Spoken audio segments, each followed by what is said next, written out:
Frères et sœurs, aujourd'hui, nous avons la contemplation d'un mystère qu'on appelle la visitation. La Vierge Marie va visiter sa cousine Élisabeth. Et c'est très rare que nous ayons des mentions dans la liturgie, des mentions de la Vierge Marie en dehors des fêtes particulières. Donc aujourd'hui, nous goûtons particulièrement d'avoir Marie pour modèle. Alors Marie est un modèle, pourquoi? Et c'est heureux que je puisse dire ici cette homélie dans cette église qui lui est consacrée. Marie est un modèle pour chacun d'entre nous, d'abord parce que c'est une créature comme nous. Je vous rappelle, si besoin en était, que Marie n'est pas une déesse, c'est pas la quatrième personne de la quaternité. Marie est une créature comme vous et moi, une créature humaine, mais en elle a été réalisé tout ce que Dieu voulait pour l'humanité. Elle n'a pas été blessée d'une quelque façon que ce soit par le péché. Et donc elle est aussi notre modèle, puisqu'elle est le modèle de ce que nous devons devenir lorsque nous aurons été sanctifiés par l'amour du Seigneur. Alors je vous invite aujourd'hui à prendre Marie comme modèle pour notre paroisse. Et vous remarquerez qu'il est précisé dans l'Évangile que Marie s'en est allée avec empressement auprès de sa cousine Élisabeth. Et les servantes, pourquoi est-ce qu'elle est allée voir sa cousine Élisabeth? Parce qu'Élisabeth attend, et pas n'importe lequel, Saint Jean-Baptiste. Voilà. Donc, on s'aperçoit que Marie, elle, une fois qu'elle reçoit en elle le Seigneur Jésus, d'abord, elle manifeste une ardeur extraordinaire, elle y va avec empressement, et ensuite, qu'est-ce qu'elle va faire immédiatement?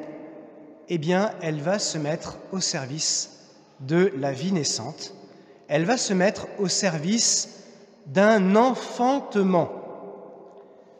Et c'est pour ça que, pour ce qui me concerne, je vois Marie comme le modèle de tous les nouveaux convertis.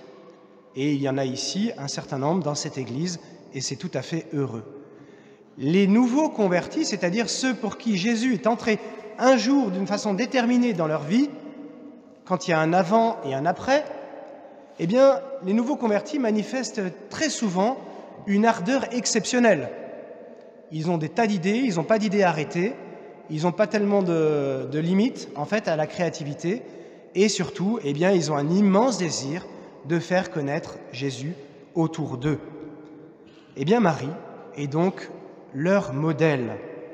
Et j'allais dire, elle est aussi donc, conséquemment, le modèle pour notre paroisse, parce que nous désirons en réalité que cette Église soit remplie à la fois de ceux qui ont eu la grâce de recevoir depuis longtemps la foi, mais que des centaines et des centaines entrent dans cette Église parce qu'ils vont être touchés par le Christ et devenir à leur tour de nouveaux convertis.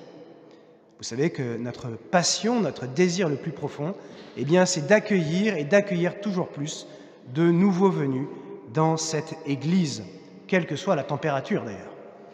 Mais là, il fait bon aujourd'hui. Regardez, il y a du soleil. Et en plus, toutes les lampes marchent.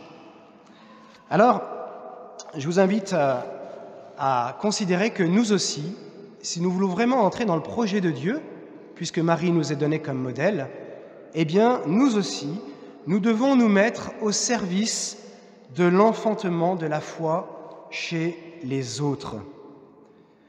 Si vous me passez une expression, vous ne me la passerez pas, mais je vais quand même vous la dire, il va nous falloir passer du McDo à la tour d'argent. J'avoue que je ne me suis pas renseigné, savoir si la tour d'argent existait encore, vous me direz ça, et je n'ai jamais eu le privilège d'y manger.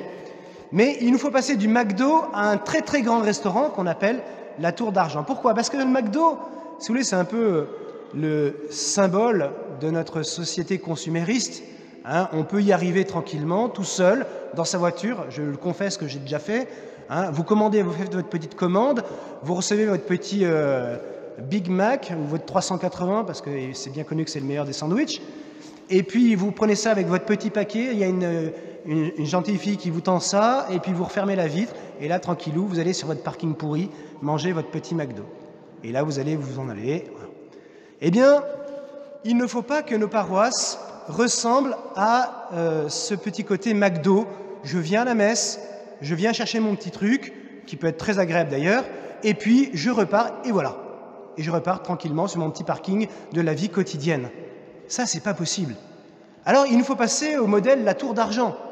Alors, je vous préviens que c'est complètement mythique dans ma tête, puisque je ne connais pas, mais j'imagine que quand vous arrivez, déjà, il y a quelqu'un qui vous enlève votre manteau, alors, il y a 4 ou 5 personnes autour de vous, ça va, vous vous êtes bien réveillé ce matin, tiens, redressez un petit peu, votre cravate est un petit peu, voilà, bon, qu'est-ce qu'on vous sert aujourd'hui, un petit apéro? Il y a des tas de gens qui sont à votre service, qui sont auprès de vous et qui vont faire le mieux, faire en sorte que vous soyez le mieux possible. Eh bien, c'est exactement ce à quoi doit ressembler une paroisse normale au XXIe siècle. C'est vraiment très important, eh bien, de savoir prendre soin les uns des autres. Et je suis certain que si vous avez l'audace extrême de tourner vos regards vers vos voisins, et peut-être même derrière vous, eh bien, vous y découvrirez des visages que vous ne connaissez pas encore. Et la question est, qui sera, eh bien, le maître d'hôtel de la tour d'argent? Bravo, Louise, je te félicite, tu as eu l'audace de te retourner, je te félicite. Peu l'ont eu dans cette église. Ah, Georgette aussi, elle esquisse un petit... Très bien, non mais c'est bien, il faut repérer comme ça ceux que vous ne connaissez pas, et du coup de passer un petit peu de ce modèle McDo à la tour d'argent où vraiment tout le monde va être heureux d'être nourri par le Seigneur. Ce que je suis en train de vous dire de manière un petit peu rigolote, eh bien, correspond à un changement de modèle, parce qu'en réalité, nous avons vécu un changement de civilisation, un changement de situation dans l'Église. Il faut vraiment acter, et même si ça reste toujours avec une espèce de vague poésie pour les uns et les autres, il faut vraiment acter que la chrétienté s'est effondrée. Il faut l'acter, point. Le monde, selon des ressorts chrétiens, avec des idées évangéliques, avec des valeurs évangéliques, c'est fini. Ce qu'il a emporté, c'est une vague, et c'est une autre vague que celle de l'Évangile. Donc on ne doit plus penser avec les mêmes critères. Et je vous confesse que pour nous prêtres, c'est très difficile. Parce que nous héritons toujours, eh bien, par mimétisme, des modèles qui étaient précédents. Mais aujourd'hui, il faut avoir le courage d'abandonner, pour nous, prêtres, un certain nombre de pensées magiques. Par exemple, il nous faut abandonner, et c'est difficile, l'idée, qui est une pensée magique, que la liturgie suffit à tout. Il suffit de faire des belles liturgies et ça y est, les gens vont rentrer dans l'église, ils vont y rester, ils vont être convertis, etc. Ça, c'est une pensée magique pour un prêtre. Et il faut vraiment arriver à comprendre que ce n'est pas comme ça que ça marche aujourd'hui. Il faut arriver à comprendre aussi pour nous, prêtres, que, vous savez, on a cette espèce de pensée magique que, eh bien, de toute façon, quoi qu'il arrive, bon, il y aura toujours des enfants au catéchisme, donc il y aura toujours des nouveaux venus sur la paroisse, et puis en plus, il y a des gens qui vont déménager, qui vont aménager à Figeac, donc ça va faire des nouveaux dans la communauté, etc., etc. Pensée magique. Il faut abandonner ces pensées magiques qui ne correspondent pas, ou qui ne correspondent plus vraiment à la réalité. Et au contraire, eh bien, il faut passer au modèle que nous présente, que représente la Vierge Marie. Il nous faut soutenir la foi de ceux qui attendent désespérément de pouvoir rencontrer Jésus. J'aimerais vous faire remarquer, pour ceux qui ont la petite feuille paroissiale, eh bien, que notre devise, en réalité, est une devise de nouveaux convertis. Aujourd'hui, choisir de rencontrer Jésus, se laisser aimer et l'annoncer dans la joie. C'est une devise de nouveaux convertis. Celui qui expérimente la présence de Jésus et pour qui Jésus va changer sa vie, vit exactement cette réalité. Aujourd'hui, choisir de rencontrer Jésus, se laisser aimer dans la prière et l'annoncer aux autres dans la joie. Nous avons une responsabilité de conduire nos contemporains vers des processus de vie, vers des des occasions pour eux de grandir dans la foi. Vous en connaissez un certain nombre.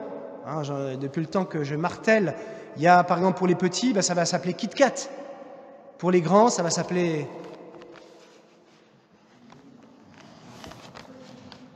Parcours Alpha. Eh bien, vous voyez, dans ce nouveau modèle présenté par la Vierge Marie ou représenté par la Vierge Marie, eh bien, j'aimerais vous rappeler, frères et sœurs, que c'est vous les paroissiens, qui avez la responsabilité d'être comme Marie, de vous mettre avec empressement au service de la foi des autres, au service de l'enfantement de la foi des autres. Savoir accueillir les inconnus, ceux dont le visage, pour l'instant, ne nous est pas encore connu.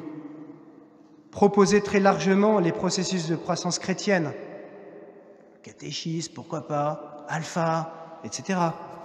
Et puis, prier et accompagner les futurs convertis, et s'il le faut, en les prenant par la main, c'est-à-dire en les accompagnant vous-même dans ces processus de croissance.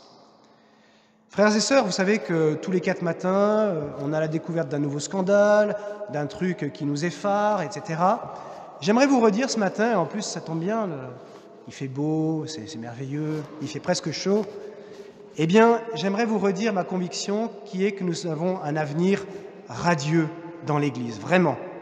Parce que malgré la crise, si vous êtes comme Marie, si vous êtes comme la Vierge Marie, eh bien, les futurs convertis seront comme Élisabeth. Si vous êtes comme Marie, remplis de Jésus, eh bien, eux, ils seront comme Élisabeth, remplis de l'Esprit Saint. Et alors, ils pourront dire de l'Église, cette Église qui est salie par bien des manières, eh bien, ils pourront voir dans l'Église, avec ce regard prophétique dont je vous ai déjà parlé, ils pourront dire de l'Église qu'elle est bénie et que Jésus, le fruit de ses entrailles, est béni. Frères et sœurs, de tout mon cœur, et spécialement à quelques jours de Noël, je vous souhaite tous de prendre Marie pour modèle et que vous aussi vous puissiez, comme vous le pouvez avec votre génie propre, vous mettre avec empressement au service de l'enfantement de la foi des autres. Amen.